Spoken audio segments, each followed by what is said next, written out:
Unitarian Universalists claim a living tradition.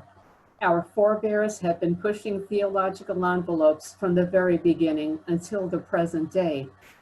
Each time a perceived orthodoxy has been challenged, the new views ended up being incorporated into the UU mainstream, while not fully displacing what came before. Our living tradition means that while we honor our past, we continue to look to the future, striving to speak to the times in which we find ourselves. As our UUA moves toward its 60th anniversary next year, we have two significant opportunities to reimagine our faith, to continue to make it a living tradition. One of these opportunities is to implement the report of the Commission on Institutional Change, to work toward becoming the anti-racist, anti-oppression, and multicultural faith we dream of. The other opportunity is to rewrite Article 2 of our UUA Bylaws, the article which contains, among other provisions, our 7 principles and 6 sources. There is not time to go into all of the details of each of these complex efforts. I'll try this morning to share enough to stimulate interest, start the discussion, and to enlist your participation in these 2 important efforts. I'll address each of these separately, and we'll have a few minutes of discussion after each section. The UUA's latest effort to address racism and oppression of marginalized groups began in the spring of 2017. The hiring of a white, straight male minister for a UUA regional lead position brought into the open years of frustration on the part of UUs who are Black, Indigenous, or people of color. Weeks of outrage expressed on social media led the UUA board to establish, at the 2017 General Assembly, a Commission on Institutional Change. This commission was charged with overseeing a racism audit at all levels and institutions of the UUA and collecting stories from those who have experienced harm because of their race. They were further charged with finding examples of UU institutions that had been successful in addressing racism and with making recommendations for change. 3 years after they were created, the Commission on Institutional Change presented their report to the 2020 General Assembly. While racism was the primary focus of their work, the Commission noted that UUs with disabilities, gay, lesbian, bisexual, and transgender UUs, especially those who are transgender, have had similar experiences in our congregations and other bodies of our association. The Commission's recommendations address oppressions faced by these groups as well. I'd like to highlight some of the recommendations relating to UU congregations, since that is germane to us here at MSUS. The Commission calls on congregations to develop more effective covenants of right relations, to learn how to constructively address conflict rather than avoid it, and to train staff, lay leaders, greeters, and others in multicultural competency. They call for a renewable certification program focusing on congregations ready and willing to take on the work of being diverse, inclusive, and equitable. This program is being envisioned as similar to the Welcoming Congregation program, which helped congregations prepare to welcome gay, lesbian, bisexual, and transgender members. The UUA board and the administration are committed to not repeating the mistakes of the past. Money not spent on staff and board travel due to the pandemic will be reallocated to funding the Commission's recommendations over the next 3 years. This funding commitment will go a long way to implementing the many recommendations of the Commission to develop resources for our congregations and other institutions as we strive to live into the promise of our UU faith. The UUA board will begin working tomorrow evening to implement a key recommendation of the Commission on Institutional Change, the creation of a new accountability group that will help ensure we do not fail this time. The Commission's work is ended, and with gratitude, we accepted their recommendations at the 2020 General Assembly. And now we are prepared to moving into the work of implementation, which we invite all of our congregations, our UU theological schools, and all of our other institutions to work to implement with us. This may be the first time some of you have heard of the Commission and its work, and I'd like to hear some of your questions. We most likely can't answer all of them today, but your questions and comments can serve for another time when we can go into more detail. So we will let you chime into the chat or raise your hands with the first question. What interests you most about the work of the Commission on Institutional Change?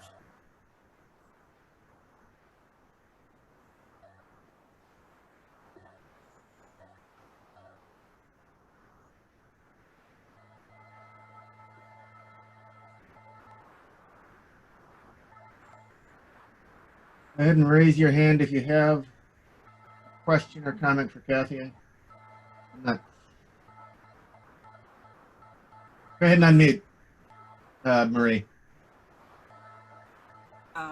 You know what? I have to rethink that. So let Reverend Laura go. It's like getting out of my head. Sorry. All right, Reverend Laura.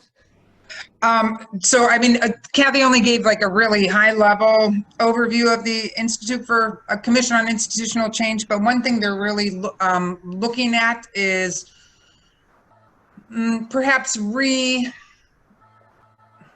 restating or finding a way to really articulate a UU theology, and they are tenacious. Mm-hmm. So I really look forward to seeing what that looks like. They've talked to lots and lots of people and spent time presenting, I think really for the past 4 years on theology and getting feedback. And so I'm excited to see that come to life in the years to come. This is the report. It's a couple hundred, it's what, almost 200 pages. There are over 100 recommendations, 10 different broad areas. And so it's really hard to figure out what to say about it. But each congregation does have a copy. And so at some point when we can get back into the building, people will be able to check it out of the library. But the theology section was definitely my favorite. And Kathy, it's also available online for anybody, right? No, not at this point. It was available before GA. People can buy it from the UUA bookstore. Okay, thank you. Kathy, you may want to read some of the comments in the comment section. Yeah. So Polly would like to know what she can do to be part of the change. And I would say stay tuned, because the big part of the work that will be occurring in maybe the first year is going to be the creation of all these various resources, which is where the UUA is going to be putting this money. And it's probably going to be upwards of $600,000, plus some $200,000 we had already committed.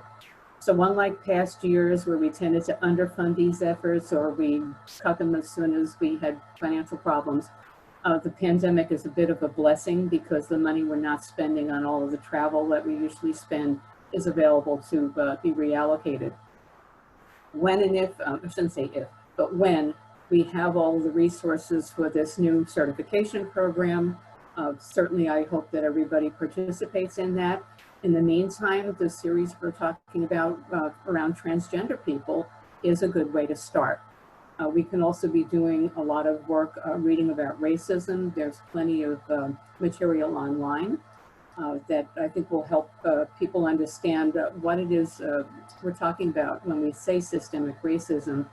And the Commission's webpage on the UUA website is still up, and there were a number of video interviews they did, which are also well worth reading. And then eventually the presentation at General Assembly will be available for anybody who wants to watch that. Kathy, I'll provide that link for when the email goes out this evening with your reflections, and some other information. I'll include that SACA link as well.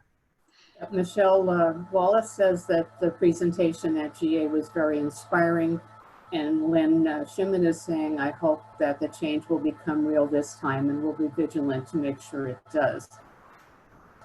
When we were in Boston in January for the last in-person board meeting, we had a timeline of all of the different incidents when things happened around race and inclusion at the UUA and we failed to act. It went around the whole first floor elevator lobby. And so I hope at some point when we can meet in person at General Assembly, we can bring that back. The report is not expensive. It's $16. And we need to include this as we begin to make our own end statements come to life, from Katie Johnson. Yes, please do that. All right, Marie, go ahead.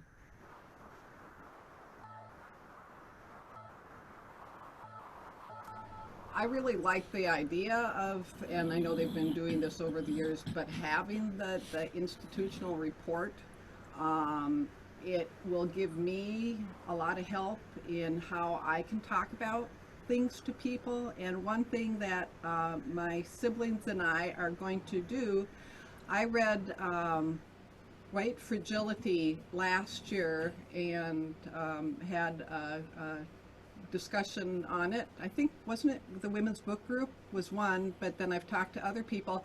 But one of my sisters and my brother and I tend to be on the liberal side. The other parties, my other two sisters, are not. And I texted my sister and said, hey, you know what? We shouldn't just have a conversation with the three of us. We can at least invite our other two sisters. And I don't know. I guess I just want to say that hearing things about what my faith is doing and being concrete about it helps me to step forward and invite my sisters and try to get into a conversation with them. So I'm thankful. At the associational level, the UUA under Susan Frederick Ray's leadership has made great strides in diversifying the leadership staff. The report, though, is sobering because what it reflects is that a lot of the problems happen in our congregations. Our religious professionals of color have shorter tenures, they have more negotiated departures, they tend to be under attack when they try to challenge white supremacy in their congregations. They're subjected to all kinds of microaggressions. And so the work of changing our cultures at the congregational level is vital. Janice, go ahead and unmute yourself. I tend to be real concrete sequential at times, and I do feel that language is important. Are there any plans to look at all of our documents, particularly our bylaws, any other things, to make sure that our language in those documents is appropriate? Thank you, Janice. That's the very next section, and I'll go there now. And if you have other questions, please type them in the chat. I'll try to remember to save that when we're done so that I can use them to build another follow-up. So the second effort to sustain our living tradition is a rewriting of Article 2 of our UUA bylaws. Okay, I know bylaws are not anybody's real favorite subject unless you're a governance wonk like me, but it's a clear indication of our commitment to being a living tradition that our bylaws require we review Article 2 at least every 15 years. So a lot of traditions, you have a creed and you recite that same creed every week. It doesn't change. Whereas in our case, our purposes, our principles are up for a review. We insist, we force ourselves to review those on a regular basis so that they don't become stale, so they don't become out of date. The last time the principles were substantially rewritten was in 1987. A proposal for rather modest changes in Article 2 was presented to the 2009 General Assembly, but were not adopted. The only changes that have been made since 2009 have been to change gender binary to gender inclusive language. Much of what I'm going to be presenting in the rest of this section comes directly from the board's charge to the Article 2 Study Commission. The words of my colleague, the Reverend Patrick McLaughlin, our UUA Board Secretary, say beautifully what is at the heart of the work to create a new vision of what the UUA is called to be. As noted earlier, Article 2 contains the essence of our UU faith and is the foundation for our congregational covenants and the work of our institutions. Section 2.1 of this article states our purpose, specifically to use our powers for religious, educational, and humanitarian purposes, to serve the needs of member congregations, organize new congregations, and to extend and strengthen Unitarian Universalist institutions and implement our principles. Section 2.2 contains the principles our UU congregations covenant to affirm and promote, while our sources provide the context and grounding for our purposes and principles. Section 2.3 commits us to being inclusive and to replacing barriers that have kept some people and groups from full participation in our faith. Article 2 concludes by ensuring freedom of conscience and prohibiting creedal tests. In charging the Article 2 Study Commission, we, the UUA Board, are giving them free rein. They need not be bound by the current structure of Article 2, the existing 7 principles, and 6 sources, or any of the other components. Your UUA Board is asking the Study Commission to come up with proposed revisions to Article 2 that will, to continue quoting the charge, enable our UUA, our member congregations, and our covenanted communities to be a relevant and powerful force for spiritual and moral growth, healing, and justice. Proposed changes should articulate core UU theological values. In calling for this commission to root itself in a shared core theological value, we, your UUA Board, are asking the question, what is it that lies behind all the statement of principles that we agree to as our common associational points of covenant? What lies beneath the principles on which a commission can re-envision and re-articulate the ideas that are expressed currently in our existing principles and include potentially other ideas put forth to be considered for that restated covenant? In a bold step, your UUA Board states, we believe that one core theological value shared widely among UUs is love.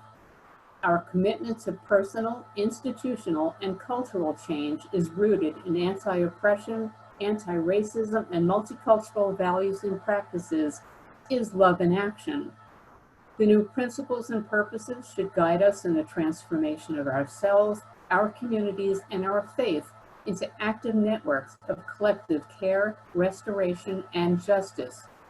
Any new purposes and principles should be a living document that challenges Unitarian Universalists to place the liberation of all in all its dimensions at the center of our lives. They should be honest about our past, name what we are facing and our aspirations, and where we hope to be, not just for today, but looking out at the horizons. They should ask us to choose love in action as the path forward. Our commitment to anti-racism, anti-oppression, and multiculturalism is love in action and should be centered in any revision of Article 2. Finally, the purposes and principles should lead us into the second quarter of the 21st century, while honoring the historic roots of our liberal progressive faith. We therefore charge this commission to root its work in love as a principal guide in its work, attending particularly to the ways that we and our root traditions have understood and articulated love, and how we have acted out of love. The commission will be developing its work plan over the summer, and they have been charged by the UUA Board to engage UUs at the congregational level, as well as the various professional and identity groups, and the theological and philosophical groups, such as the UU Christians or UU Humanists. The bylaws require that the work of an Article 2 study commission be completed within 2 years at the latest. The commission will be presenting its recommendations to the UUA Board in January of 2022 and to the General Assembly, which will take a vote in June of 2022. If the proposed revisions to Article 2 are adopted by a majority of delegates, they will be placed on the agenda for the 2023 General Assembly, and final adoption requires a 2/3 vote. Implementing this Article 2 Study Commission is one of the recommendations of the Commission on Institutional Change, because this is the article where we state what binds us together in covenant as member congregations. In a separate project, the UUA board will be examining the rest of our bylaws, and we will be considering what really needs to be in bylaws versus what can be in policy or in rule. We will also be looking closely at another recommendation made by the Commission on Institutional Change, which is to substantially rethink how we do General Assembly. Back in 2009, a group called the Fifth Principle Task Force, the fifth principle relating to our democratic process, recommended that we change the in-person GA to possibly an every other year event, recognizing that an in-person GA is expensive and is by definition not inclusive. The experience we had this year of an all virtual GA, I think, has brought that recommendation into full focus. It was more successful than I think we could have possibly imagined when we started in mid-April to begin to think about how to take this whole event virtual. But it's generated a lot of conversation among people who were at this GA about how essential it is to make GA more accessible. And so that will be another key piece of the board's work to implement the recommendations of the Commission on Institutional Change. We at MSUS are going to be called on to provide input to rewriting Article 2, while we're also asked to work to implement the recommendations of the Commission on Institutional Change that are relevant to congregations. Given that love is the foundation of each of these, my next question for you is, how will you answer the call of love?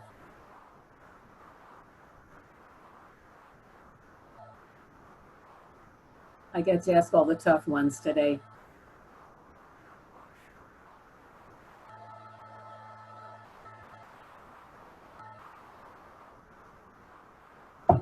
Janice, go ahead.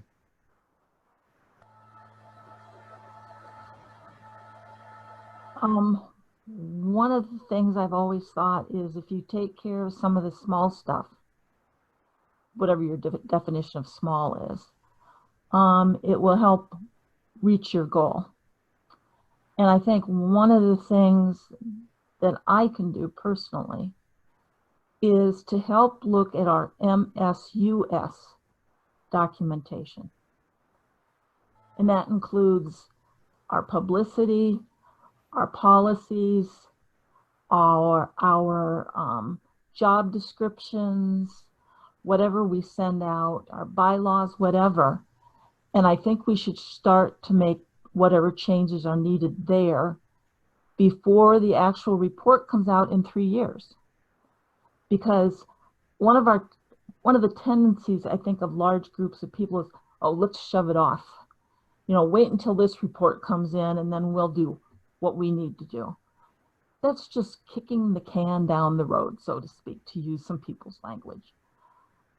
I think we should start now within MSUS, and I'm willing to be part of that effort, to look at what we're actually saying, what we're actually writing, and what we're actually putting out into the world. Thank you. Lynn says the MSUS board will be reviewing our bylaws and policies this year and deciding on how to revise and update, and we'll be asking for help. We hear you, Janice. And the work of rewriting the Article 2 section is going to be starting very quickly in the fall as the commission, the Article 2 Study Commission, reaches out to all these various groups and congregations to start to generate input as to what should be in Article 2 and how we might rethink all of the various provisions. And by January of 2022, they will have a draft that they will be presenting to the UUA board. And that draft will also be shopped for comment and feedback. So it's happening real soon. Michelle says, while I love the principles as a teaching aid, I am glad we will be looking at them because I think they have become a creed for us. Yes.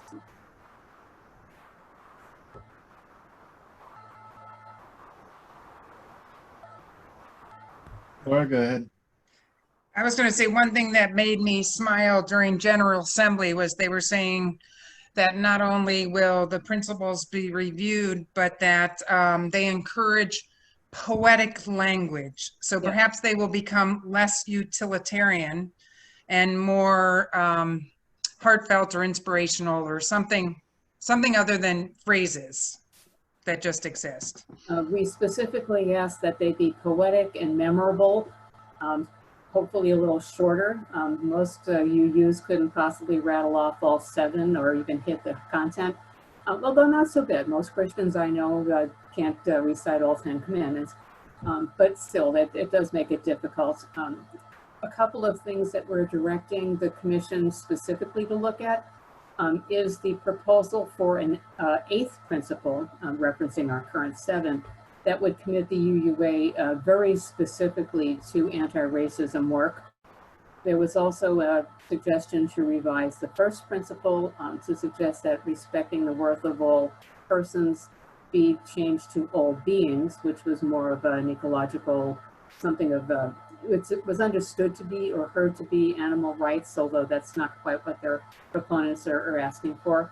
So we've told the commission that they need to look far and wide for everything and anything that has been suggested for possible revision. They got a lot of work to do in a very short amount of time. And so far we've appointed 4 people, and the group of 4 that we have are fantastic. We're going to be finishing the appointments tomorrow night, and I hope that they'll be ready to roll and that you'll all pay attention.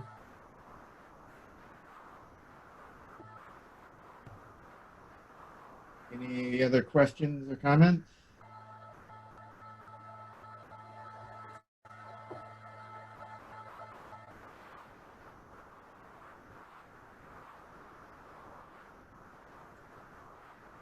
Do you think we're good? I think we're good. Thank you all, and as you think of things, let me know.